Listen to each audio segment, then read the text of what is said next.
Hello everyone. Today we are going to discuss remaining questions of run through of chapter 8. Let's start question number 9. A few coffee mugs were packed in 30 boxes with 16 mugs in each box. Number of boxes 30. Mug in each box. Each means one box में कितने mugs है 16 और number of boxes 30. आपको number of mugs in 16 boxes आपको देखना है. ये each में गिवन था, ये वन में 16 वन बॉक्स में 16 मग है. आपको number of boxes in 16 box find out करना है. सो वो हम कर लेंगे. Then we have if the same number of mugs are packed using 40 mugs in each box, how many boxes would be filled. अगर same number of mugs 40 mugs each box के according अगर pack किए जाते हैं, आपको बताना है कि कितने बॉक्सेस फिल होंगे. सो यहाँ से हम पहले नंबर ऑफ मग्स निकाल लेते हैं कि 16 बॉक्सेस में कितने हमारे पास मग होंगे. वन बॉक्स में कितने हैं 16 और नंबर ऑफ बॉक्सेस कितने हैं 30. यहाँ पे 30 आएगा. In 30 boxes equal to 16 into 30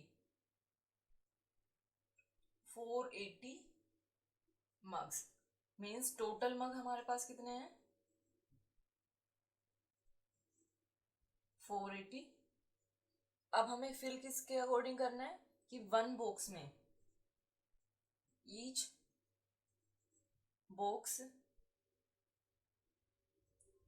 has mugs equal to 40 mug होने चाहिए एक बॉक्स में. हमें बताना है नंबर ऑफ बॉक्सेस कितने होंगे. नंबर ऑफ बॉक्सेस, तो उसको हम क्या करेंगे total mug divide by each box has mugs, that will be equal to 480 divided by 40. 0 to 0, 4 1 जा 4 2 जा, that is equal to 12. Now question number 10. Which of the following is are true or in inverse proportion? We have to tell in the given which one is in inverse proportion. Inverse means if one quantity is increasing, the other will decrease. Okay. Then first is the population of a city and area of land per person in city. अगर population increase होती है तो जो रहने के लिए जगह होगी लोगों के लिए, वो जगह कम होगी या ज़्यादा? वो जगह कम हो जाएगी अगर population increase होती है. आप इसको ऐसे मान के चल सकते हो कि मान लो आपके फादर के जो लैंड है मान लो वो 400 स्क्वायर फीट है. ये बहुत कम है लेकिन मैं आपको एग्जांपल दे रही हूँ. 400 स्क्वायर फीट है. अगर आपके एक भाई है, आप और आपका भाई 2 है तो 200 होगी. लेकिन अगर वहीं पे अगर 4 हो, मीन्स अगर नंबर ऑफ पर्सन इंक्रीज हो जाए तो फिर 100 ऐसे होगा. Means number of persons increase हो रहे हैं, देन एरिया उसमें डिक्रीज हो रहा है. तो फर्स्ट वाला क्या है inverse. Then area of square and length of its side.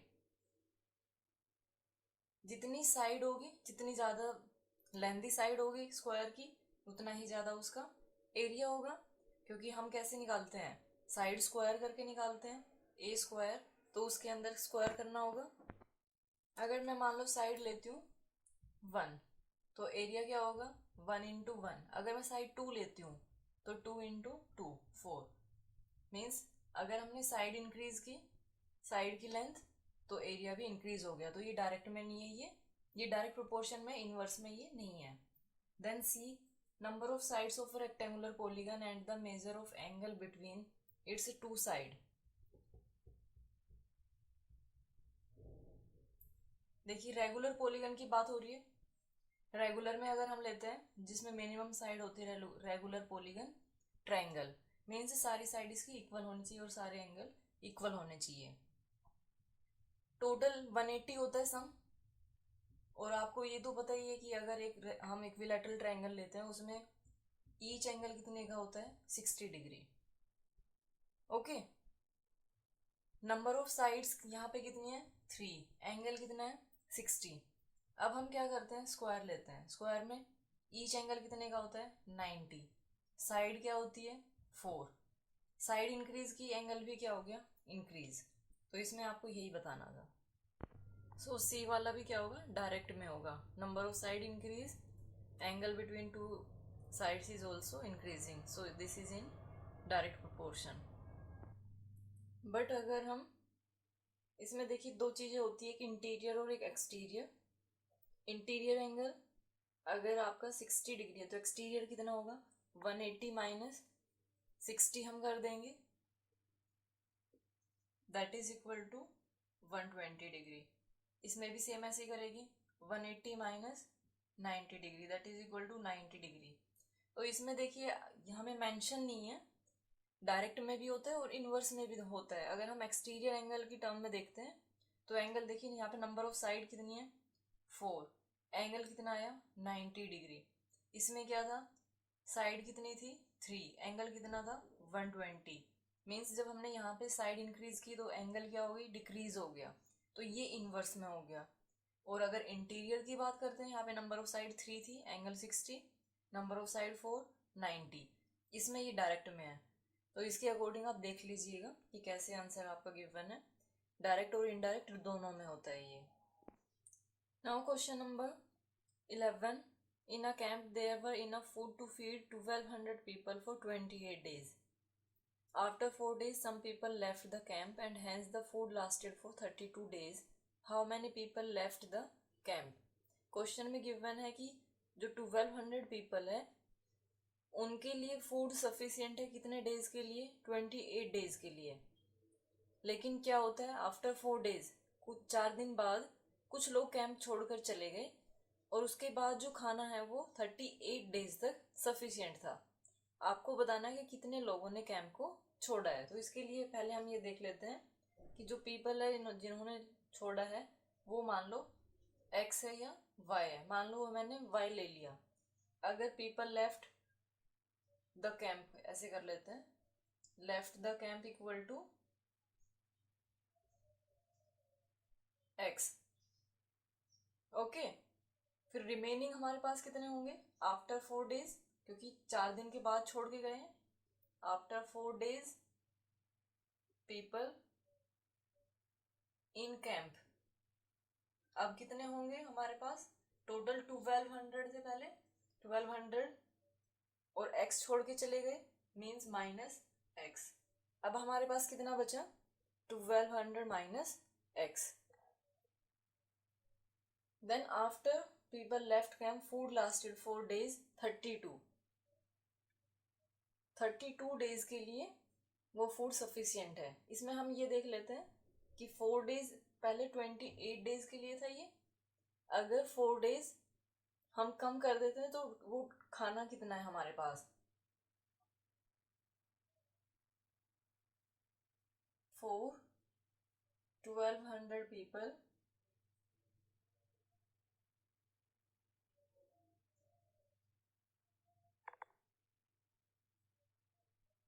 food enough 4 days equal to, ये कितने, पहले 28 दिया था लेकिन 4 डेज जब हम कम कर देंगे तो ये कितना हो जाएगा, 28 minus 4, that is equal to 24। Okay, 24 days के लिए।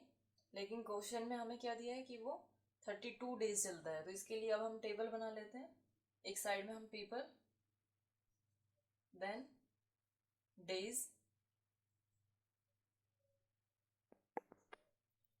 1200 डेज है हमारे पास, सॉरी 1200 पीपल है और डेज कितने हैं, 24 डेज के लिए वो सफिशियंट है।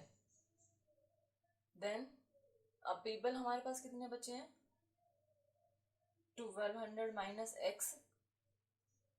ओके, और ये कितने डेज के लिए है, 32। अब इसको हम सोल्व कर लेते हैं। फर्स्ट वी विल नोट, अब खुद भी सोचिए ये कि अगर पीपल यहाँ पे पहले 24 डेज के लिए सफिशियंट था खाना, अगर हम नंबर ऑफ पीपल कम कर देंगे तो खाना ज़्यादा दिन चलेगा। ये हमने कम किया, ये ज़्यादा हो गया, मीन्स ये किस में है, ये इसको हम नोट करेंगे as we can see the number of days decrease increases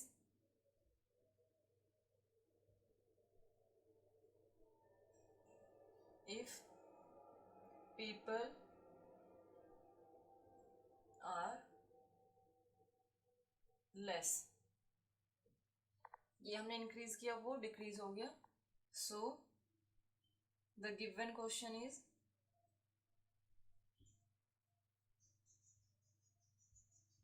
in inverse proportion.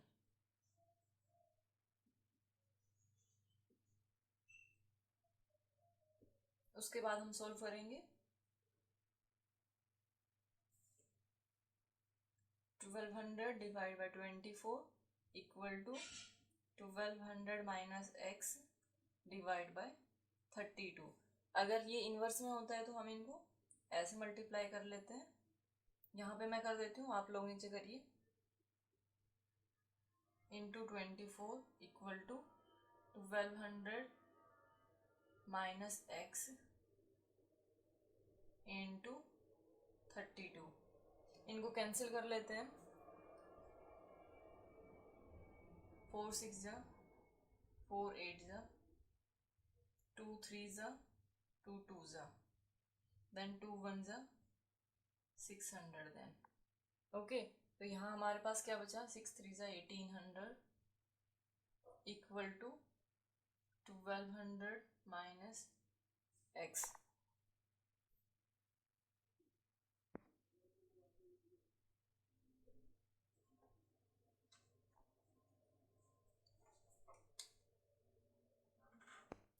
इसको सोल्व कर लेते हैं. इधर 1200 into 24 equal to 1200 minus x into 32. 8 3 जा 8 4 जा 4 1 जा 4 3 जा 900 equal to 1200 minus x. Now subtract कर देंगे हम. x ये इधर माइनस है, ट्रांसपोजिंग करेंगे तो प्लस हो जाएगा. x equal to 1200 minus 900. So x equal to 300. In the last you will note yourself people left the camp equal to 300. Now question number 12. The 5 equal sized pump can fill a water tank in 7 hours. In how many hours can the tank be filled by 7 pumps? हमें बताना कि 7 pump कितने hours में उसको fill कर देंगे. So hours हमें find out करना है, वो हमने राइट हैंड साइड में नोट किया. 5 equal size pump can fill tank equal to 7 hours. 1 pipe can fill tank that will be equal to, अगर एक पाइप हो तो वो ज़्यादा में करेगा और ज़्यादा के लिए हम मल्टीप्लाई करते हैं तो 5 इंटू 7 इंटू 5 आवर्स. देन अगर हम 7 ले लें, 7 पाइप अगर लेंगे तो वो कम टाइम में करेंगे और कम के लिए हम क्या करते हैं? डिवाइड करते हैं. 7 into 5 divide bye 5, sorry divide by 7. 7 है ना यहाँ पे, डिवाइड बाय 7. ओके, 7 से 7 cancel, that is equal to 5 hours. कैसे किया हमने? पहले 1 के लिए देखा तो जो 1 पाइप है वो ज़्यादा टाइम लेगा टैंक को फिल करने में, तो ज़्यादा के लिए हम मल्टीप्लाई करते हैं. हमने दोनों को मल्टीप्लाई कर दिया. फिर हमें देखना 7 के लिए, तो 7 ये ज़्यादा पाइप हो गए और ज़्यादा पाइप होंगे तो कम टाइम लेंगे. कम के लिए हम क्या करते हैं? डिवाइड. तो ये हमारे पास क्या आ गया? 5 hours. Now question number 13. Rohit reaches his friends place in 5 hours by driving his car at the speed of 70 km/h. How much more time will it take him if he drives at 50 km/h? Question में हमें given है कि अगर 70 km/h से जाते हैं, 5 hours होते हैं, लगते हैं उसमें. अगर हम 50 की स्पीड से जाएंगे तो कितना टाइम और लगेगा? देखिए, अगर हम स्पीड को कम करते हैं तो टाइम ज़्यादा लगेगा. मीन्स एक को हमने कम किया, दूसरा क्या है? ज़्यादा. इसको हमने क्या किया है? यहाँ पे कम, तो टाइम यहाँ पे क्या हो जाएगा? ज़्यादा. तो ये कौन सा है? यहाँ पे नोट कर देंगे हम, since speed and time are in inverse proportion,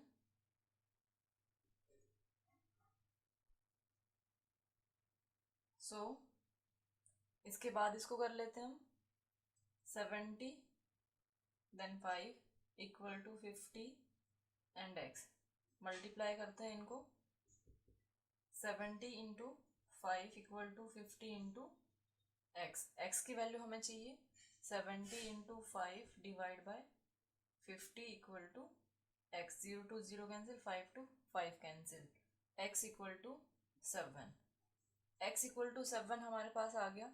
हम यहाँ पे नोट क्या करेंगे Rohit will take 7 hours if he derives at 50 kilometre per hour. और हमें बताना क्या था how much more time he will take, तो आप क्या नोट कर दोगे ही विल टेक